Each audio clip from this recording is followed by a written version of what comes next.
en ese tercer día de experiencias que nos llevan a vivir y disfrutar de un crecimiento personal y profesional para trabajar con amor y pasión cada día por lo que hacemos. Agradecemos de manera especial a nuestros aliados comerciales, Intecon, Hightech, Delta Plus, Congitec, Seguros Sura, Seguros Bolívar, Positiva, Compañía de Seguros, Colmena Seguros, AXA, Colpatria, Serentia, Actura, Isotul, Geisas, Moldex, Iprecon, ORP Saventis, Curacana, Gestión Integral del Riesgo, Sicol, Way Group, Silogy, Dotacondor, Clínica Imbanaco y Quirón Prevención Colombia, Estímulo Arus. Estaremos premiando su participación y para ellos quienes están en nuestra transmisión a través del canal streaming pueden participar activamente del chat y quienes están de manera presencial pueden generar preguntas, comentarios, especialmente al finalizar cada conferencia. Les recordamos que esta noche tendremos el cierre con fiesta a cargo de Trilogía, con cena y bebidas para disfrutar. Les solicitamos mantener en todo momento la escarapela, esa permite su identificación, obtener los beneficios del evento y garantizar su seguridad. Me informan que en recepción se encuentran algunos objetos perdidos. Por favor, si es el caso de ustedes, pueden dirigirse a este lugar. Asimismo, le recomendamos estar en todo momento pendiente de todos sus objetos personales. Le recomendamos también mantener su teléfono en modo vibrador para así evitar distracciones. Las unidades sanitarias se encuentran al salir por la puerta lateral y las salidas de emergencia están ubicadas en la parte posterior del auditorio. Recuerden que lo más importante es nuestro bienestar. Iniciamos con la jornada académica con la conferencia Jefes 360 grados, responsabilidades, presiones, prioridades y seguridad a cargo de Ricardo Montero Martínez, profesor y consultor, director de la especialización y maestría en Seguridad y Salud en el Trabajo, Facultad de Ingeniería, Universidad Autónoma de Occidente, Cali. Bueno, vamos a iniciar este día muy activos con un fuerte aplauso por todos ustedes que están aquí y, por supuesto, las personas que nos acompañan a través de streaming. Bienvenido, doctor. Bueno, muchas gracias. Muy buenos días a todos. Gracias por haber logrado llegar. Sé que está difícil el acceso, según me han contado. No lo padecí porque estaba acá en el hotel, así que les agradezco su presencia en esta primera jornada y hablaremos del tema del que se mencionó y que está colocado aquí en la pantalla, o sea, Jefes 360 grados. Vamos a hablar de liderazgo. Y vamos a hablar de liderazgo y de su relación con seguridad. Y vamos a darle quizás algunos aspectos de los que usualmente no se hablan cuando se habla de liderazgo. El liderazgo se centra mucho, casi siempre, en las personas. Y no muchas veces se centra en cuál es el contexto que hay que garantizar para que las personas logren tener y desarrollar su liderazgo como tal. Empecemos por esto de Jefe 360 grados, ¿no? ¿Cuál es el directivo? ¿Cuál es el directivo 360 grados? ¿De quién estamos hablando? Bueno, hay que decir que es, en primer lugar, el directivo más abundante. O sea, el 360 grados es el que no es gerente general ni está en la alta de gerencia. Está más hacia abajo. Son los supervisores, son los jefes intermedios, son los jefes, repito, más abundantes en todos lados, por la lógica de la estructura. Y que además tienen algunas características interesantes, ¿no? No son los que definen la misión, ni definen la visión. Ellos no son la alta gerencia, ellos no son los que deciden hacia dónde va la organización, ni cuál es la misión de la organización. Tampoco son los que definen la política. Estos jefes no son los que definen la política de la organización. Sin embargo, él es contratado para implementar la misión y la visión. Es contratado para eso, es contratado para hacer cumplir las políticas como tal. Con un detalle, él no fue el que las diseñó. Y como no fue el que las diseñó, puede que no comparta absolutamente nada de ellas, Puede que sí. Lo ideal es que comparta la visión y la misión, pero es de otros. Ojo, la organización tiene que lograr que se vuelva su misión, su visión y su política. Pero todo el mundo sabe lo diferente que es cuando algo lo creé yo a cuando tengo que hacer lo que otros crearon. Sin embargo, para eso son contratados. Tampoco puede que estén en contra, ¿no? Puede que sean relativamente neutrales con respecto a la misión, la visión y la política. Y tienen que motivar a los demás. Tienen que ser capaces de motivar a los demás, a sus subordinados, a pesar de que no sea su misión, su visión ni su política. Evidentemente, dicho así, como digo, es poco romántico, pero es la realidad. Y esos son los que queremos que sean líderes, porque además ahora está de moda, ¿no? Ya nadie es jefe. Ahora tú eres jefe de distribución, no, eres el líder de distribución. Como si el liderazgo pudiera ser asignado. Usted puede asignar un jefe de distribución. Usted no puede asignar ni designar un líder de distribución. El liderazgo se gana, no se nombra. Hoy, lamentablemente, en muchos puestos se está nombrando. A cualquiera le dicen líder. ¿Usted qué cosa es? No, yo soy el líder de tal cosa. ¿El líder de qué? ¿A quién influencia usted? Usted puede ser el jefe. De ahí a ser el líder es bastante. Bueno, de todas maneras, esa es la realidad. Esos son esos jefes 360 grados. Esos son los que decimos que son claves para la seguridad y salud en el trabajo. Ojo que después vamos a llegar a eso, ¿no? Pero estamos hablando de esos. Siempre dice, no, el supervisor directivo clave en la seguridad y salud en el trabajo. Sí, es directivo clave. Estamos de acuerdo, pero tiene todas estas características. Además tiene un jefe, ¿no? Tiene jefe que le exigen, tiene subordinados que le exigen, tiene colegas, jefes que se comparan con él y compiten en su desempeño. Si no responde a esos desafíos, o sea, si no responde a las expectativas de los jefes, si no responde a las expectativas de los subordinados y si no se destaca entre sus laterales, pues sencillamente puede volver a ser un especialista y no ser más un directivo. De hecho, hay muchos que les pasa, ¿no? Hay muchos que les pasa que entran en un cargo directivo y, claro, no llegan, no cumplen las expectativas y tienen que retroceder. Y vuelven a un cargo de especialista y no siguen en la vía de ser un directivo. Si decide ser directivo, como decíamos, es aún más complejo ser líder. Un líder no es un jefe. De hecho, no hay que ser jefe para ser líder. Pero si se es jefe, es más difícil aún ser líder. Porque, ¿qué define a un líder?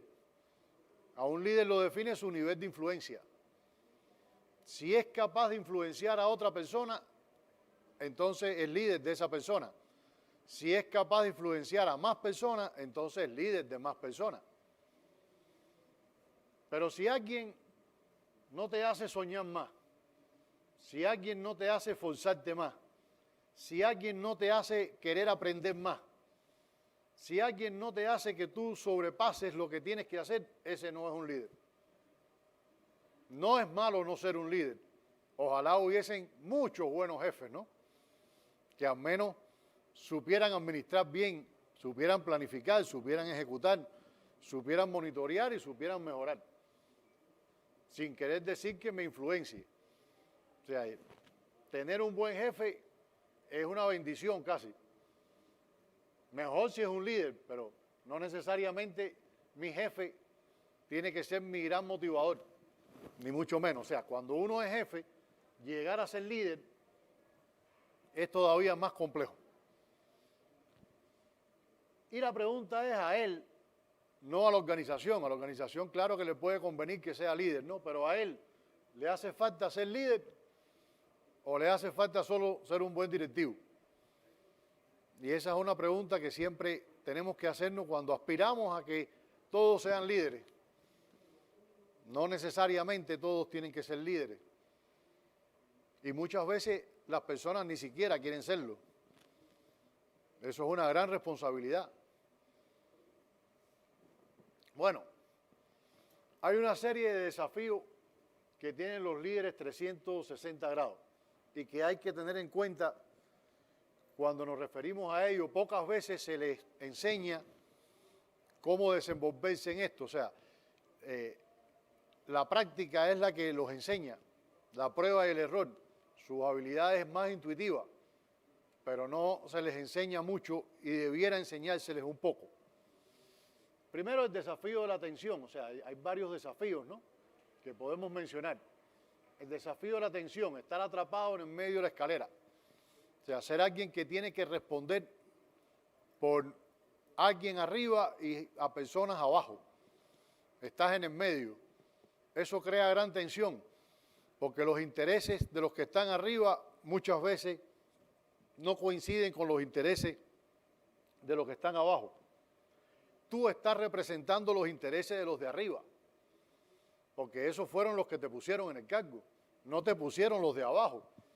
Normalmente en una organización no hay ninguna democracia, no es una elección, no es que elegimos a fulano y él nos representa, no, usted representa a los de arriba, pero también sabe que si no representa los intereses de los de abajo, su trabajo va a ser extraordinariamente difícil. Ya pasó el tiempo de estimular a la gente con latigazos. Ya ese tiempo pasó. No hay forma de que puedas hacerlo así. Por tanto, tienes que tener algún nivel de motivación con tu subordinado y para eso tienes que representarlo. Eso crea una tensión entre a ese jefe que está en el medio. Ese es el desafío de la tensión. Muchas veces, y probablemente muchos lo hayan padecido, está el desafío de la frustración. Tener que seguir a un líder insuficiente. Tienes un jefe al que tú le ves muchos defectos como jefe, pero es tu jefe. No puedes quitarlo. Puedes trabajar para cambiarlo. Todo el mundo sabe, ¿no?, que muchas veces la presión de los subordinados puede hacer algo para cambiar al que está arriba, pero es incierto, porque tú no tienes el poder de cambiarlo. Y sin embargo tienes que seguir trabajando bajo sus órdenes o irte de la organización. Muchas veces irse de la organización no es una opción, no hay mejor opción. Entonces eso también es un desafío que tienes que manejar como líder 360 grados. El hecho de seguir a un líder insuficiente. Desbancarlo a veces no es tan fácil. E incluso a veces es más peligroso, te pueden poner otro peor. Todavía, o sea, todo eso son tensiones con las que hay que jugar. El desafío de la orquesta. Cuando usted es un líder 360 grados, cuando usted está en el medio, usted tiene que hacer de todo. Usted tiene que ser capaz de tocar todos los instrumentos de la orquesta. Tiene que saber planificar, tiene que saber ejecutar, tiene que saber controlar, tiene que saber rendir cuentas, tiene que saber exigir, tiene que saber hacer de todo. Incluso tiene que saber mover silla cuando hay que garantizar una actividad. Usted es un músico que tiene que saber tocar todos los instrumentos. A medida que usted asciende en la organización, su nivel de responsabilidad es mayor, pero usted tiene que tocar menos instrumentos. A medida que usted asciende, cuando usted empieza a ser más jefe, usted tiene que saber cómo funcionan los instrumentos, pero no tiene que tocarlos. Pero cuando está abajo, usted tiene que hacer cualquier cosa. Y tiene que ser bueno haciendo cualquier cosa. Y eso le pasa también a los líderes intermedios. El desafío de la realización. A pesar de que usted hace cualquier cosa y lo garantiza todo, usted no es el que está al frente. Usted forma parte del equipo. Y muchas veces nos gusta estar al frente. Sobre todo si son líderes que tienen más ambiciones, ¿no? Bueno, pues eso también tienen que aprender a manejarlo. Porque si quieres salir mucho en la cámara, pues eso te puede crear problemas. Así que tienes que aprender a contenerte. de decir, esto salió porque lo hice yo, pero el mérito se lo llevó aquel. Y eso tienes que aprender a manejarlo porque es así. El desafío de la visión. Bueno, como hemos dicho ya, apoyar la visión es más difícil cuando usted no la presentó. Y eso le pasa a ese líder 360 grados. Tiene que, independientemente de todo, tiene que apoyar la visión que quieren los jefes de arriba. Si no, no aporta valor. Si no lo hace, no aporta valor. Pero siempre es más difícil apoyar la visión de otros que apoyar tu propia visión. Y eso tiene que aprender a manejarlo el líder. Los líderes que no aprenden eso, no avanzan. Los directivos que no aprenden eso, no avanzan. Tienen que saber que tienen que apoyar la visión. El desafío de la influencia. La influencia aquí es importante. Dice, bueno, ¿la influencia hacia quién? La influencia hacia los subordinados, sí, claro, esa es importante. Pero también es importante la influencia hacia tu jefe. Tienes que ser capaz de influir más allá de tu posición.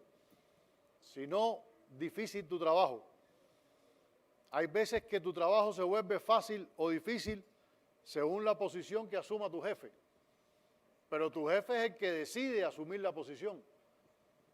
Tú tienes que aprender a influenciarlo para que asuma la posición que te conviene. Y eso también hay que aprenderlo. Y tienen que manejarlo los líderes. Y no puedes escaparte de eso. No puedes escaparte de eso. O sea, siempre te va a pasar. No es algo opcional. Con los subordinados. Esto es lo más trabajado, ¿no? Lo más trabajado ha sido qué hacer con los subordinados. Enseñarle al líder cómo funcionar con los subordinados. No voy a insistir mucho en eso.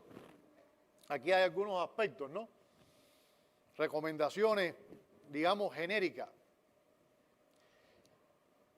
Involúcrese en el nivel donde suceden las cosas.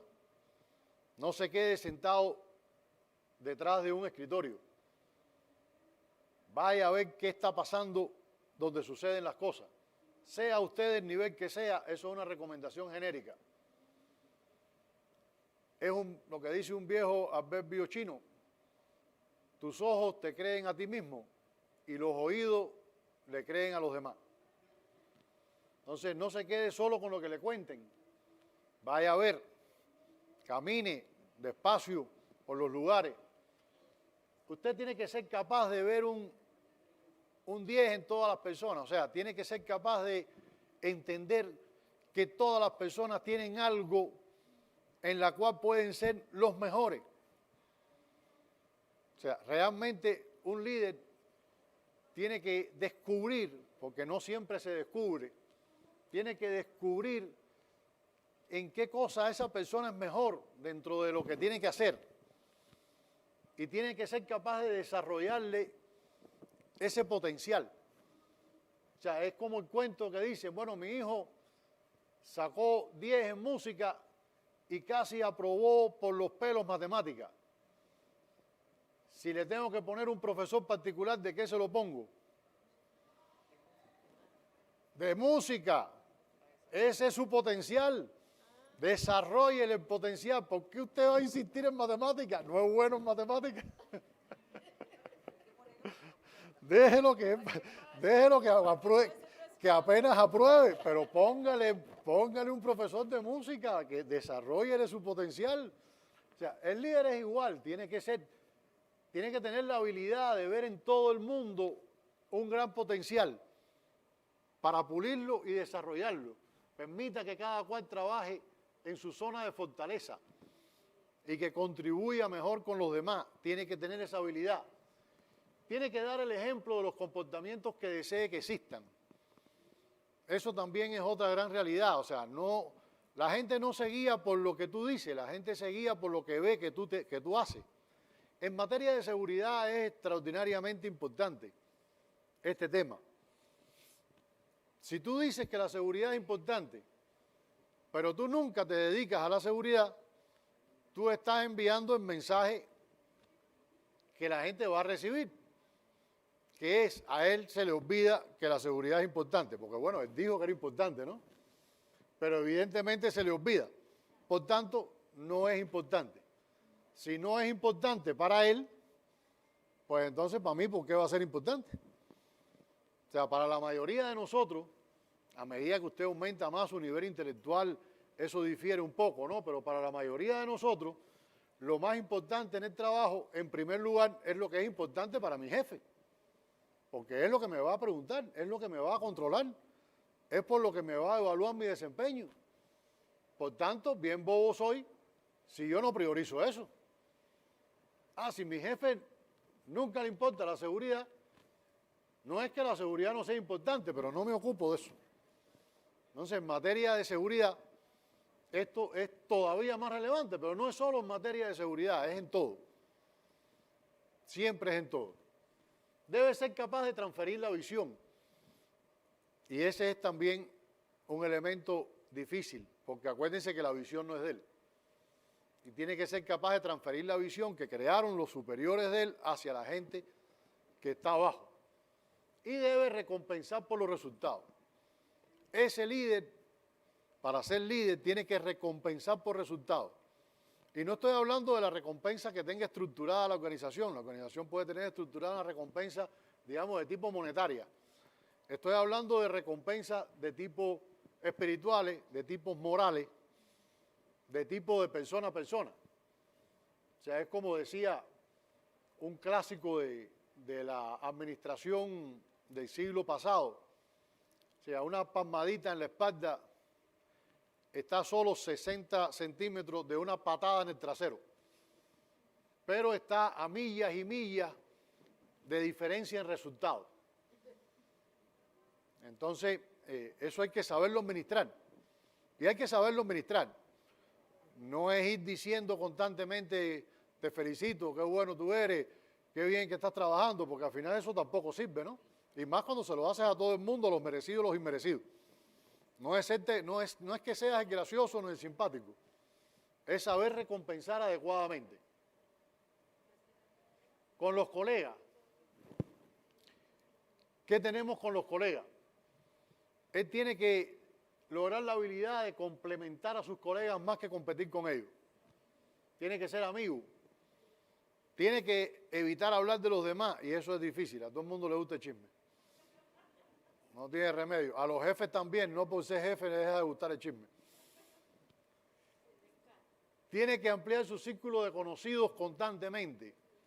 Lo que te da más oportunidades en la vida es que tú cada vez tengas más oportunidades de que aparezcan oportunidades. Y para eso tienes que constantemente ampliar tu círculo de conocidos. Mejor si el círculo es valioso, pero tú nunca sabes.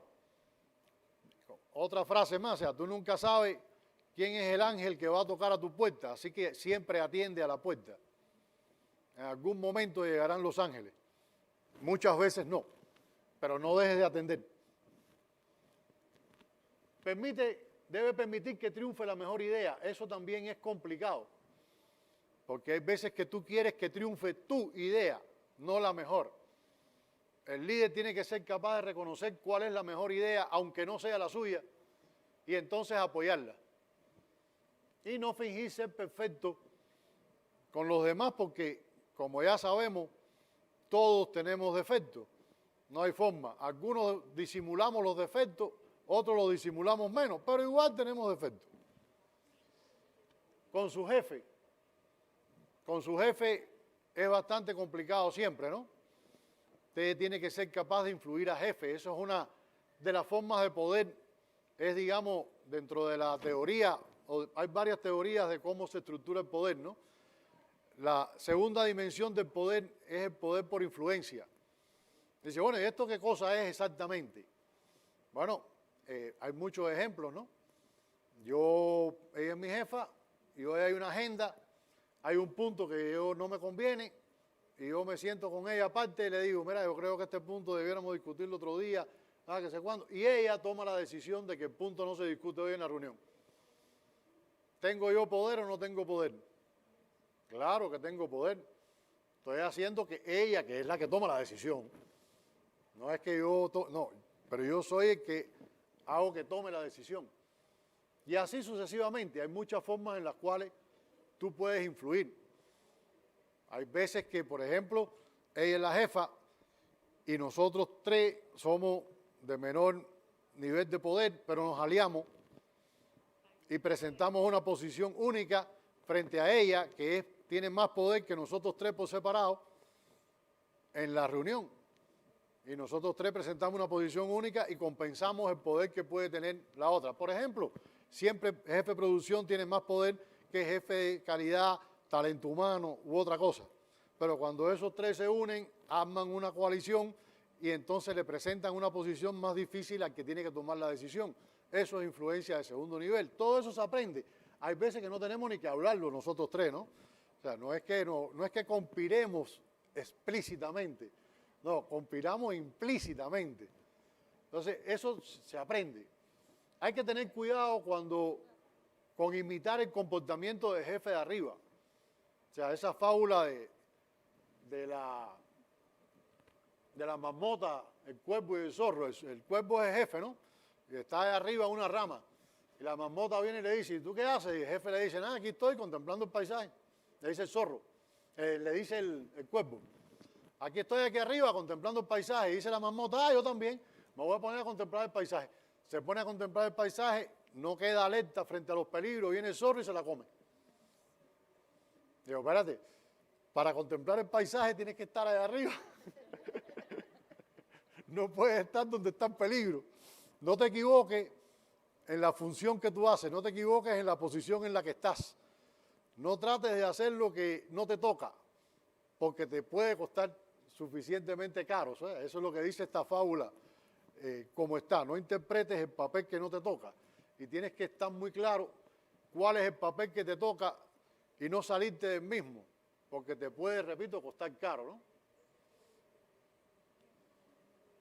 El líder 360 grados tiene que ser capaz de dirigirse excepcionalmente bien él mismo. Tiene que tener capacidad de dirigirse, de administrarse él muy bien. Tiene que aligerar la carga de jefe. Tiene que estar dispuesto a hacer cosas que otros no harían, pero que él lo hace y lo van a destacar en su utilidad y en el valor que da. Tiene que liderar, no solo administrar. Tiene que aprender a invertir en la química de las relaciones. Al final, en un sistema de gestión cualquiera, usted tiene la parte estructural del sistema de gestión, ¿no? Por ejemplo, todo escrito, todo bien procedimentado, todo bien estructurado, cómo hay que hacer las cosas. Que funcione de manera excelente ya no depende de eso. Ya depende de otros elementos. Uno de ellos, por ejemplo, son las relaciones humanas. Ejemplo muy simple que todo el mundo va a entender, ¿no? Yo soy el de producción, él es el de compra. Somos socios, salimos a tomar cerveza de vez en cuando. ¿Bien? Hoy se me rompió una máquina, tengo que conseguir una pieza urgente. ¿Cuál es el procedimiento? Escribo la solicitud, detallo la solicitud, la envío por los canales pertinentes. Ese envío por los canales pertinentes llega a compra, hace 3 licitaciones, decide en el comité de compra cuál de esas 3 licitaciones es la que va a tomar, entonces se manda a comprar, viene el proceso de distribución que llega a la empresa, llega al almacén, se clasifica hace cuándo, se hace la solicitud, se informa, se hace el pedido, me llega la pieza a mantenimiento y mantenimiento me pone y me arregla la máquina. Vamos a suponer que la pieza, por supuesto, no estaba en la organización. Eso lleva un proceso, está procedimentado, se sabe cómo hay que hacerlo. Lo único que es mi socio. Y yo lo llamo por teléfono, fulano, sí, me hace falta que me consiga la pieza de tu gente, que estoy aquí embarcado, tuve que parar la línea. No te preocupes, mándame el documento. Y ahí empiezo a hacer el documento y ya él está pidiendo la pieza. Y está buscando 3 licitaciones viejas, llamando a 3 más y en 40 minutos tiene la decisión tomada con toda la de la ley. Todavía no ha llegado el papel. Todavía no ha llegado el papel. Y ahí mismo llama él al que suministra la pieza, oye, mándame la pieza hoy urgente, anótamela ahí, que tú sabes que yo te la pago. Eso no tiene lío. Y de allá viene, le manda la pieza, le llegó, ni entró al almacén, llegó la pieza, no, llévasela directa a mantenimiento, con quien ya yo tengo hablado el asunto, y al final yo tengo resuelto el problema en un tiempo mucho más corto que lo que establece el sistema. ¿Y por qué? Porque somos socios. Si no somos socios, él aplica el procedimiento. Así no, mándame la solicitud. Y hasta que no llega la solicitud, sí, ¿cuánto tengo yo? No, aquí el procedimiento establece que tengo 2 días para hacer, 2 días, 2 días hago la solicitud. Y cuando viene a ver, me paso una semana sin que se me arregle la línea. ¿Alguien incumplió algo en el sistema? No. En ninguno de los 2 casos nadie incumplió nada en el sistema, de lo que establecía el sistema. Lo único que las relaciones humanas hacen que las cosas funcionen mejor siempre. Y no hay auditoría que detecte eso. No hay forma que una auditoría detecte eso, ni lo pueda evaluar.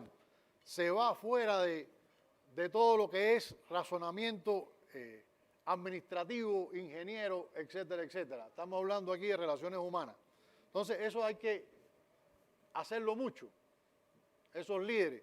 Usted tiene que construir. Hay organizaciones ya muy interesantes, hay organizaciones, conozco el caso concretamente, o sea, usted para poder subir de una posición inferior a una posición superior, no solo tiene que tener un dominio técnico de lo que toca en la posición superior, sino que tiene que tener 3 recomendaciones de alguien de la posición superior o más arriba, para que usted pueda ser considerado para ascender. O sea, no basta con que usted demuestre que técnicamente es bueno. Usted tiene que demostrar que también sabe hacer amigos más arriba. Y sabe encontrar gente que lo apoye más arriba. Si no presenta eso, no lo consideran para ascender. Cosa interesantísima que se está moviendo en algunas de las organizaciones que tienen más desarrollo, ¿no? O sea, hay gente de la propia organización, o sea, tienen que ser 3 cartas de recomendación de gente que estén por arriba de ti, que tú tienes que haber sido capaz de haberlos convencido para hacer eso. Debe reconocer, bueno, tiene que estar preparado cada vez que ocupa el tiempo de su jefe, cosa que también es obvia. Debe reconocer cuándo presionar y cuándo retroceder, y debe lograr que se cumpla su misión. Pero vamos de nuevo al principio. Tiene que dirigirse mismo excepcionalmente bien. ¿Bien? ¿Qué significa eso? Bueno, hay algunos estudios que dicen que usted debe dedicarle el 80% de su tiempo a su área fuerte, 15% en lo que está aprendiendo y 5% en otras áreas. De manera de que eso te hace que tú seas mejor. Con algunas recomendaciones que hay aquí adicionales, ¿no? Por supuesto, si tu jefe te dice que tienes que hacer algo, hazlo. Por ejemplo. Ahora, dentro de todo eso, vamos a regresar a la seguridad. ¿Cómo se resuelve esta ecuación para los líderes 360 grados en función de la gestión de la seguridad y la salud? ¿Qué importancia tiene la seguridad y la salud a hacer crecer la organización? Si no tiene importancia, ¿debería dejar de ocuparme de eso? Según las recomendaciones que hay. Y la respuesta es sí. Claro que sí. Aunque nos parezca que la respuesta debe ser no. Siempre tienes que ocuparte de seguridad y salud en el trabajo. La realidad es que para avanzar tienes que hacer cumplir esta regla. Si no, no avanza. Y aquí uno puede decir, para la organización, sí le interesa que siempre se ocupe de la seguridad y la salud, sí, pero para la persona, que al final es la concreta, tiene que saber qué es lo que le va a ayudar a avanzar, qué es lo que le va a ayudar a ser mejor en la organización. Y si para la organización la seguridad y la salud no es valiosa, para él la seguridad y la salud no va a ser valiosa. Y si se ocupa de eso, eso no le va a ayudar a avanzar. Entonces será muy humano, será muy humano, pero no va a avanzar por eso. Por tanto, esa ecuación hay que ayudarla. Si tú quieres que la gente se ocupe de la seguridad y la salud, tienes que lograr que la organización se ocupe de la seguridad y la salud. Si no, ni modo. Y también eso no puede ser solo por una decisión política sin implementación. Ese es un símil para que se entienda la diferencia entre tomar una decisión y administrar o ser consecuente con la decisión. O sea, mucha gente a principio de año dice, este año sí voy a ir al gimnasio a hacer ejercicio. Y efectivamente, en enero arrancan a hacer ejercicio en el gimnasio. Llegan al gimnasio y aquello está repleto. No encuentras dónde parquear siquiera porque todo el mundo decidió lo mismo. Parqueaste, llegaste, para cambiarte un lío. Todo está ocupado. Te cambiaste, llegaste y no hay máquina para hacer ejercicio. Están las máquinas llenas, todo el mundo haciendo fila atrás de una máquina. Al final consigues una de las máquinas que a ti no te importa, pero bueno, es la que hay. No tiene remedio. Y un poco haces ahí ejercicio. Después te intentas bañar y para bañarse ahí, peligroso esto. Puede pasar cualquier cosa aquí con tanta gente en el baño. Te quejas al dueño del gimnasio, el dueño del gimnasio te dice, no te preocupes, ven en 3 semanas. 3 semanas esto está vacío. Todo el mundo decidió al principio sí, pero después no hubo consistencia. Después no lograron hacer cumplir lo que se habían propuesto. Con seguridad es igual. Es importante que lo decidamos, ¿no? Hay que ocuparse de la seguridad, pero lo más importante no es esa decisión. Lo más importante es cómo tú administras la decisión posteriormente. Y es ahí donde todo el mundo deja de ocuparse de la seguridad. Empezando por el jefe, gerente general, que dijo que los activos más importantes son ustedes, nuestros trabajadores. Y por tanto, la seguridad y la salud es lo más importante que hay aquí en esta empresa. De ahí para allá, más nunca se ocupó de ir a una reunión de seguridad. No tiene tiempo. No tiene tiempo siempre significa no eres mi prioridad. No se dejen hacer cuentos. Si un hombre o una mujer le dicen que no se ha podido ocupar de ustedes porque tiene mucho trabajo, porque está hasta aquí de trabajo, porque no le alcanza el tiempo, lo que te está diciendo es, tú no eres mi prioridad.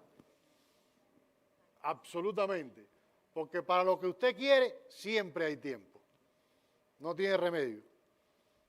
Bien, en la seguridad es igual. Usted puede decir que lo quiero, pero si no se ocupa, es porque no es tu prioridad.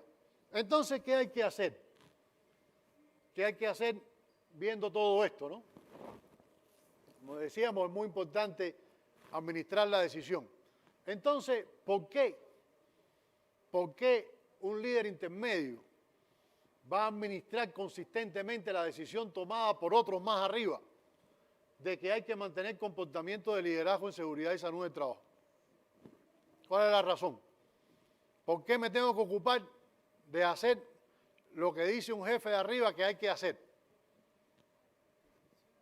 Me interesa, a algunos puede que les interese, pero aún si les interesa, si no tienen un contexto adecuado y unos escenarios adecuados, no va a ser su prioridad. Para que sea su prioridad, no puede ser por conciencia. Tiene que ser por consecuencia. Y ahí es donde está la diferencia importante. ¿Por qué lo va a hacer? ¿Qué contexto debe existir para que lo haga? ¿Qué pueden hacer los líderes superiores? ¿Qué pueden hacer los especialistas en seguridad, en este caso, para que eso funcione? ¿Qué se puede hacer? Es obvio que enseñar es una condición necesaria, pero no es una condición suficiente. Y eso lo hemos aprendido todos. No porque te enseñan algo, tú lo vas a hacer. Tú lo vas a hacer si hacerlo tiene unas consecuencias importantes para mí. Si no tiene consecuencias, queda muy aleatorio el que lo haga. Entonces hay que saber diseñar las consecuencias para que esos jefes se ocupen de la seguridad. Veamos esto. ¿Algunas preguntas? ¿Tenemos bien estructuradas las competencias y los comportamientos que se esperan de cada nivel de gerencia? O sea, les tenemos dicho qué queremos que hagan, que no sea genérico. No es que quiero que te ocupes de la seguridad. Eso no es nada. No, exactamente qué quiero que haga. Tenemos bien definidas las metas de los indicadores que se pretenden alcanzar para la organización, para cada persona. Si los tenemos definidos, lo saben, porque hay veces que está definido y nadie sabe. Alguien se ocupó de escribirlo, que sé cuándo, pero ahí quedó. La gente ni siquiera lo sabe, los que tienen que ejecutar las cosas. Medimos el desempeño de los gerentes, supervisores en relación a la seguridad y salud del trabajo y lo relacionamos con estos dos puntos. ¿Eso está estructurado en la organización? ¿Medimos ese desempeño? ¿O esperamos que se desempeñen bien? Y cuando no se desempeñan bien decimos, es que estos jefes intermedios siempre son el problema para la seguridad. Los de arriba sí, pero los de en medio nunca hacen lo que tienen que hacer. Y nosotros los dirigimos para que lo hagan. Evaluamos su desempeño, se los tenemos bien clarificados, exigimos responsabilidades. Para ese punto 3, tenemos estructurados los escenarios donde se exigirá esa responsabilidad en el sentido de rendición de cuentas y son rutinarias esas rendiciones de cuentas. ¿O esperamos que milagrosamente los jefes hagan lo que tienen que hacer? ¿Por qué hacen lo que tienen que hacer cuando se refiere a producción o servicio? Porque tienen un sistema de control, de seguimiento, monitoreo y exigencia constante arriba de ellos, porque eso es lo que hace la empresa. Y de forma natural tienen ese sistema, claro que se tienen que ocupar, si no se van. En materia de seguridad, si no creamos el sistema, no va a suceder. Yo los reúno a todos ustedes, son los directivos, los supervisores de este lugar, les digo la importancia que es de que se ocupen de la seguridad. Vamos a suponer que soy un supercomunicador y los convenzo. Se van a su trabajo. Una semana después se les olvidó todo lo que les dije. No tiene remedio, porque la vida los va a hacer ocuparse de lo que se tienen que ocupar porque no les queda más remedio. Entonces, el razonamiento es, te tienes que ocupar de la seguridad porque no te queda más remedio. Porque te creé un escenario en el cual te tienes que ocupar. No es si quieres, ojalá además quieras. Bueno, entonces sí sirve la capacitación que di convenciéndolos, ¿no? Porque entonces lo haces y dices, yo, es verdad, esto lo tengo que hacer y tiene toda una justificación atrás que la entendí y me convencieron. Pero si no lo hago me pasa algo malo. Bien, me pasa algo que no deseo que me pase. Y como deseo que me pasen cosas buenas, lo hago porque me están midiendo, porque me están evaluando, porque me están exigiendo con eso. Bueno, ¿qué pueden hacer los líderes superiores frente a este escenario? Los líderes superiores tienen que asegurarse que existan escenarios de rendición de cuentas. Y eso hay que enseñárselo a los líderes superiores. Los líderes superiores tampoco son adivinos. Algunos pueden ser intuitivos, pero tampoco son adivinos, hay que enseñarlo, que tienen que existir escenarios de rendición de cuentas. Tienen que asegurarse de tener información de calidad antes de recibir esa rendición de cuentas. O sea, tienen que saber si el cuento que le están haciendo sus subordinados es real o no es real. Tienen que preguntar y preguntar y preguntar. A mí cada vez que un jefe de arriba me dice, ¿qué más puedo hacer yo por la seguridad? Le digo, empiece por preguntar todo el tiempo. Cuando usted pregunta, usted transmite interés, usted transmite prioridad, usted no pregunta de cualquier cosa, usted pregunta lo que le interesa. Cuando usted empieza a preguntar por seguridad, nada más que por preguntar, usted está enviando un mensaje importantísimo hacia los de abajo. Esto me importa, ocúpate porque si no en algún momento te voy a tomar fuera de base, como se dice en el béisbol cubano. Los que son costeños saben qué cosa es eso. Tomarte fuera de base es que tú estás separado de la base, te tiran la pelota y te ponen out, te sacan de juego porque tú no estás pisando el lugar que tienes que pisar. Entonces, cuando el jefe pregunta, envía un mensaje que obviamente es lo contrario cuando no preguntan. Cuando no preguntan, están enviando un mensaje, esto yo no lo voy a controlar, haz lo que te dé la gana, más o menos. Debe tener un plan de personalmente ir al terreno cada cierto tiempo para creerle más a lo que le informan. A no decir que lo que le informan está mal, sino que tú vas al terreno para cerciorarte de que efectivamente es verdad lo que te están informando. Y de paso la gente ve que te interese. ¿Qué pueden hacer los especialistas en seguridad? Volvamos a las preguntas anteriores y veamos que donde único los especialistas de seguridad no pueden hacer nada quizás es en exigir responsabilidad como una consecuencia lógica, porque la responsabilidad la tienen que exigir los jefes, no los especialistas en seguridad. Pero la definición de competencia, la definición de responsabilidades, las metas, tener informados a los jefes de eso, medir el desempeño, el sistema para medir el desempeño, los escenarios donde se exigirá la rendición de cuentas, todo eso lo pueden hacer los especialistas en seguridad. Lo deben diseñar los especialistas en seguridad. Y claro, los jefes tienen que aprobarlo. Y ahí está la influencia que hay que tener en los jefes. Pero todo el diseño de eso es de la gente de seguridad. Si eso no existe, es porque la gente de seguridad no lo ha hecho tampoco. ¿Qué más pueden hacer la gente de seguridad? Bueno, asegurarse de los escenarios de rendición de cuentas. Hay que decir, cada qué tiempo se va a revisar la seguridad, cuáles son los indicadores, todo el flujo de indicadores, quién va a hacer, quién los presenta. El error típico, viene una reunión de seguridad y se aparece el de seguridad a decir los resultados de seguridad, los problemas que hay, etcétera, etcétera. Los demás a oír, como si ellos no fueran responsables. No, quítese de adelante del escenario, quédese atrás, que presente cada jefe cuál es el desempeño de su área, que presente cada jefe lo que ha pasado en seguridad y en salud, que diga qué ha pasado en las investigaciones de accidentes, las investigaciones de enfermedades, cómo están sus días de ausentismo y qué va a hacer para mejorar eso. Él es el responsable del área, no usted. Usted le suministra los datos. Usted, si quiere, prepárele la presentación. Porque usted es una persona de soporte. Prepárele la presentación, pero el que se para a dar la cara ahí a decir lo que está pasando, no es usted. Es el responsable del proceso. ¿En cuántas empresas se hace así hoy? Contadita con los dedos de las manos. La mayoría de las empresas es de seguridad que se cree que se está luciendo y haciendo un buen trabajo. No, está contribuyendo a que el desempeño en seguridad y salud sea malo.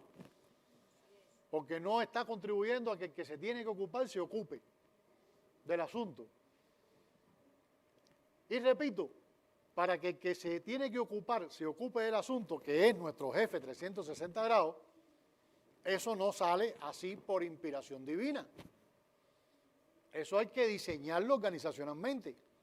Hay que crearle los escenarios, hay que crear los indicadores, hay que crear los planes de ir al terreno.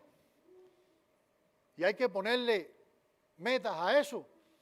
Y hay que decirle, usted tiene que hacer 4 observaciones a la semana. O usted tiene que hacer 3 inspecciones a la semana. Y tiene que reportar las inspecciones. Y usted tiene que pasarse 1 hora hablando con la gente de seguridad a la semana. Por lo menos 1 hora. Pasando de puesto en puesto y preguntándole a este por esto y por esto y por lo otro. Si no se planifica, si no hay un plan, si no hay metas, si no hay indicadores para hacer eso, no lo hacen. Porque la prioridad se va a ir por otro lado y es normal. No es criticable. Lo criticable es que no se le haya armado el escenario para que ejerzan ese liderazgo en seguridad. Porque lo normal es que si no le armas el escenario, repito, se ocupen de otra cosa, donde sí están armados los escenarios, para que se ocupen. Entonces, ahí está también la responsabilidad de nosotros como especialistas, hasta dónde efectivamente logramos hacer eso. Bueno, esto eran algunas de las cosas que queríamos decir. Y bueno, a la orden para cualquier pregunta que tengan, como dicen acá. No sé cómo hacemos, ¿Tienes el...? ¿Hay preguntas? ¿Tú se lo llevas?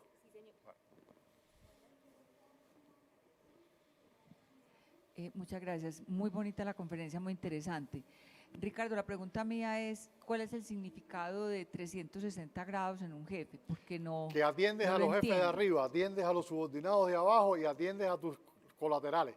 O sea, que es como una esfera, pues. todos los grados. Tienes que atender a todas las direcciones. Ah, bueno.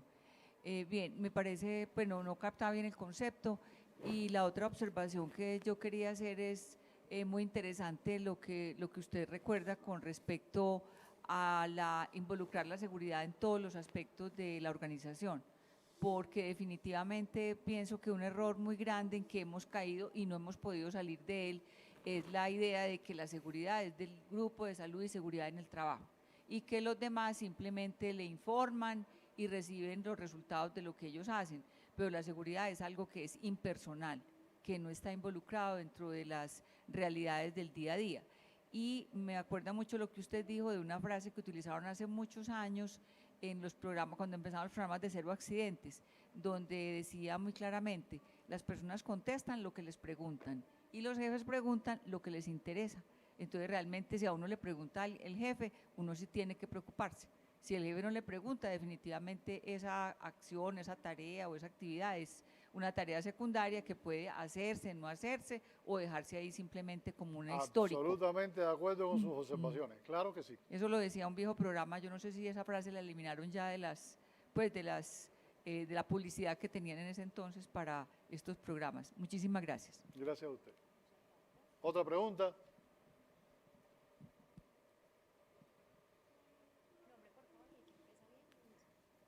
Gracias, Carlos Peláez de Procuraduría.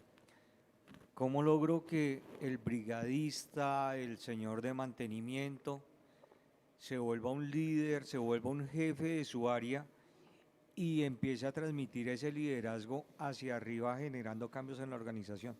No, la pregunta es contraria. ¿Cómo logras que desde arriba logren que eso se ocupen de la seguridad? No es de abajo hacia arriba. De abajo hacia arriba no va a suceder.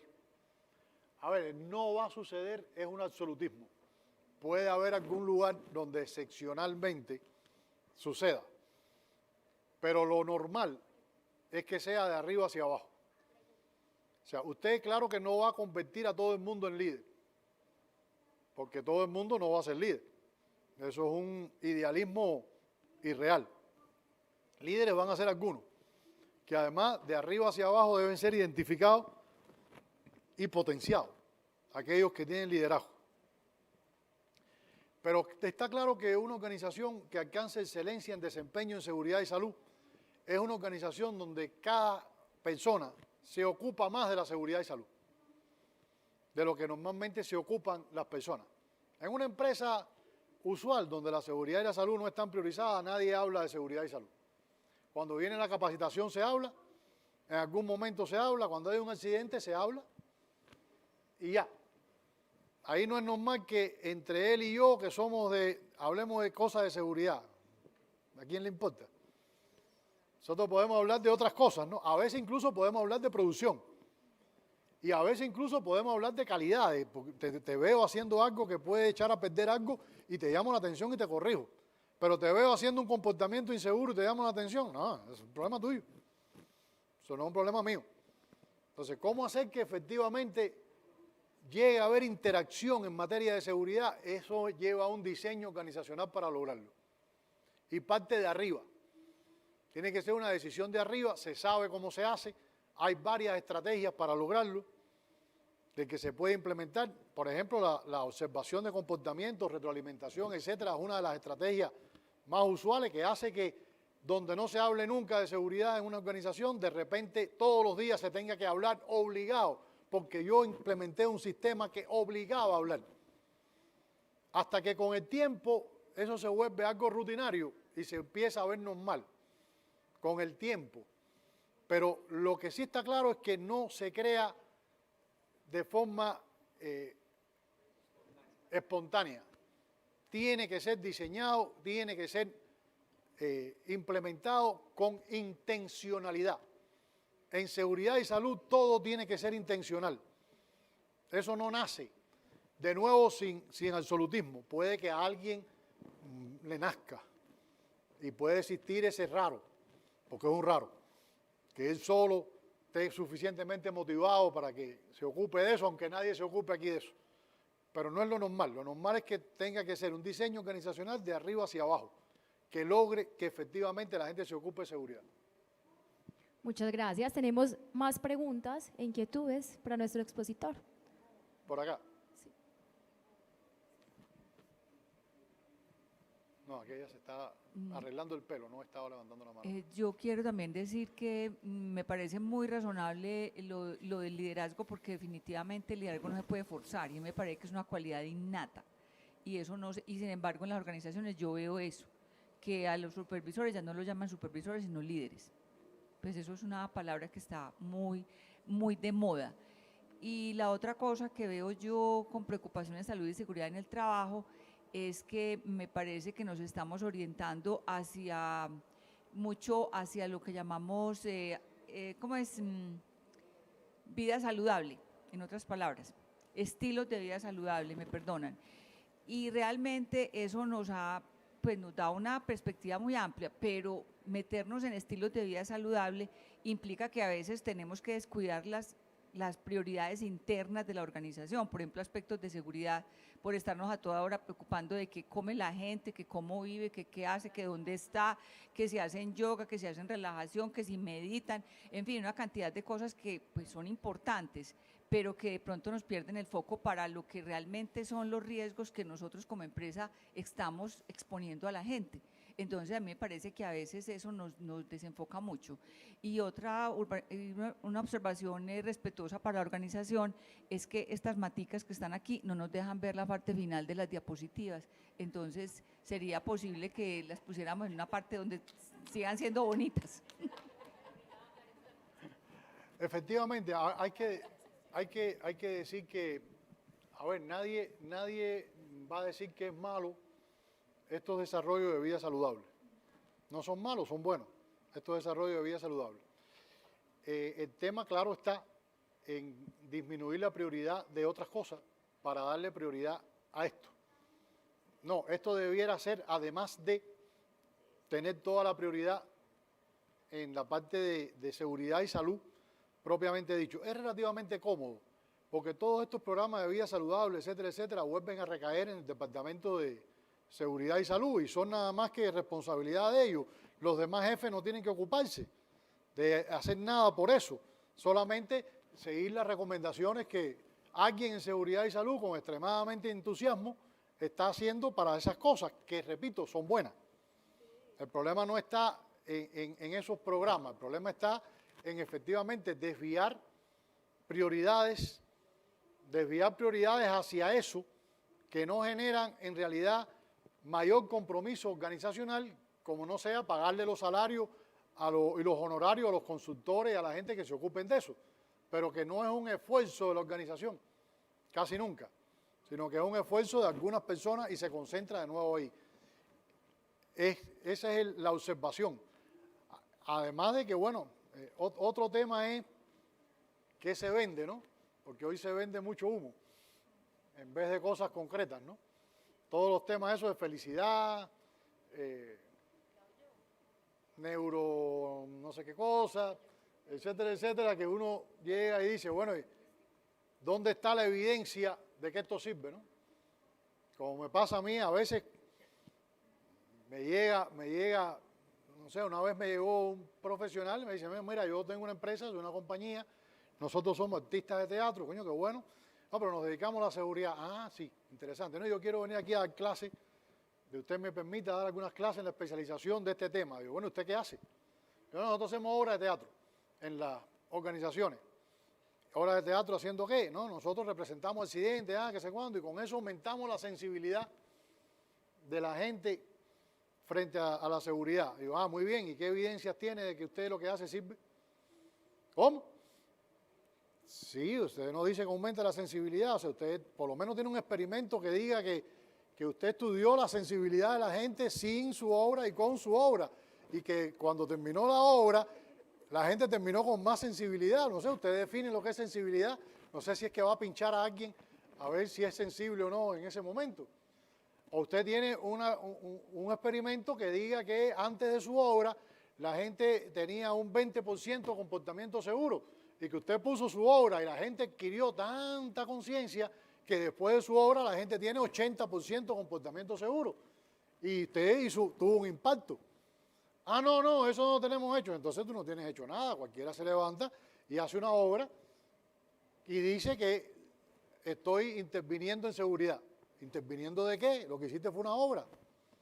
Si no, demuestra, ten evidencia, dime en qué impacta lo que tú estás haciendo. O sea, y el problema no es de los que venden esas cosas. El vendedor siempre va a ser vendedor y va a tratar de vender cualquier cosa. El problema es el que compra. El que compra tiene que saber lo que compra. Si no, lo estafan. Su problema. La última pregunta, que hay más conferencias atrás. Buenos días. Es más un cuestionamiento, ayer lo podíamos ver en la tarde con la doctora Patricia, y es que se ha desdibujado este papel, de pronto se ve o se ha atareado el papel de ser líder, porque, por ejemplo, para los que trabajamos como contratistas de unas empresas, nos estamos llenando de trabajo en que no es ya velar por la salud mental, por la integridad, por los estilos de vida saludables de los trabajadores, tanto en oficina como en campo. Nosotros somos de construcción, sino que también tenemos que garantizar una infinidad de documentos y llene documentos y llene formatos. Entonces, hasta los mismos chicos que ahora son nuestros supervisores están viendo en una situación, venga, o voy y lo cuido para que no cometa actos inseguros y lo capacito, o estoy pendiente de él, o estoy aquí llenando listas de chequeo y formatos diarios, semanales, informes. Entonces, ¿cómo poder sopesar y equilibrar eso para que nosotros, como los supuestos líderes ahora, los que estamos aprendiendo a ser líderes o tenemos un cargo directivo, bajemos esa información y digamos, venga, ¿qué hacemos con los clientes? ¿Cómo le decimos al cliente? Cliente, sí, es importante la norma, estamos muy juiciosos llenando formatos, porque aquí todo lo que está primando es lavémonos las manos con un formato, sin garantizar que sea eso la efectividad o sin garantizar que sea la evidencia de que el chico no se me va a accidentar. ¿Cierto? Entonces, ¿cómo podemos manejar esa situación? Esa situación es una situación que se está volviendo compleja en casi todas las organizaciones, sobre todo las organizaciones que tienen niveles de riesgo elevados, ¿no? Porque en las organizaciones que tienen niveles de riesgo bajo, ese no es el problema. O sea, eso lo estamos viendo en organizaciones con riesgo 4 y 5 que manejan además muchos contratistas, donde esa es una manifestación de miedo. O sea, el miedo siempre es el peor enemigo de casi todo, ¿no? Entonces, cuando yo tengo miedo, yo te pido más y más, porque estoy resguardándome de que tú cometas un error. Y es lo que pasa con los contratistas. Te pido más y más soporte, más y más documentación, porque si pasa algo, ese es uno de los argumentos que yo tengo para decir el problema es tuyo. El problema no es mío. Entonces, yo no tengo la solución, para ser sincero, o sea, yo no tengo la solución de cómo crear el balance, pero sí reconozco que el balance empieza por el miedo. Para dirigir, usted tiene que correr riesgo también. O sea, la primera característica de alguien que es exitoso es que es valiente. O sea, el valor garantiza el resto de tus cualidades. Si tú no tienes valor personal, el resto de tus cualidades se van a pique. O sea, tú eres honesto, pero eres cobarde. Vas a ser deshonesto en algún momento porque tu valentía no te lleva a ser consistente con que tú seas honesto, aunque después te arrepientas.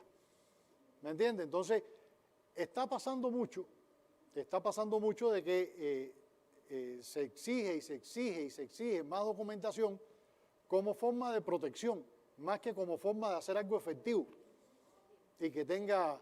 Entonces, la racionalidad lo que dice es que, por supuesto, las organizaciones tienen que volver a estructurar racionalmente cuál es la carga que le van a imponer a los contratistas en materia de seguridad y salud y hasta dónde es razonable que se le impongan y lo dejen trabajar.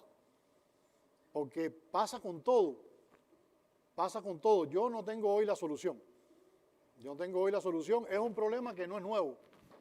La ISO 45001 se demoró en salir, todos los años que se demoró en salir respecto a las otras ISO, porque los empresarios que eran de la ISO decían que el papeleo que generaba era de tal magnitud que no valía la pena meterse en eso al lado de los beneficios que debía dar la norma. Fíjese desde cuándo está advertido el problema. Está advertido desde hace mucho tiempo, no tiene hoy una solución. Es un buen tema de cómo tratar de resolver eso y es un buen tema tratar de estudiarlo, a ver hasta dónde están llegando los excesos en pedir documentación. Prometo ocuparme de eso porque es un buen tema.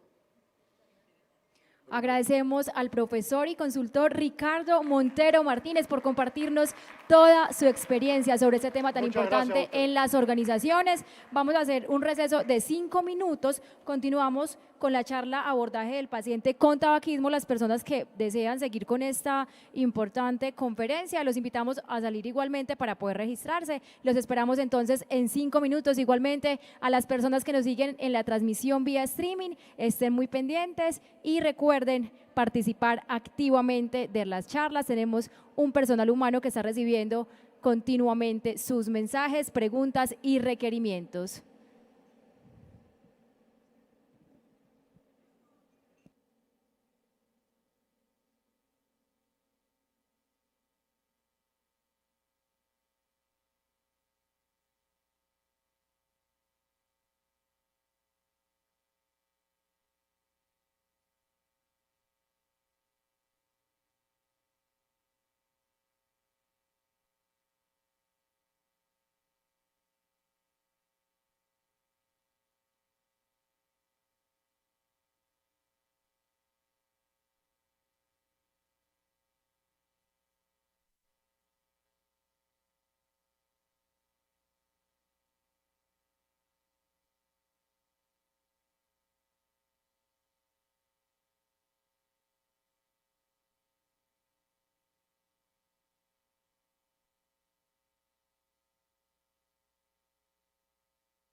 Hola, hola, sí,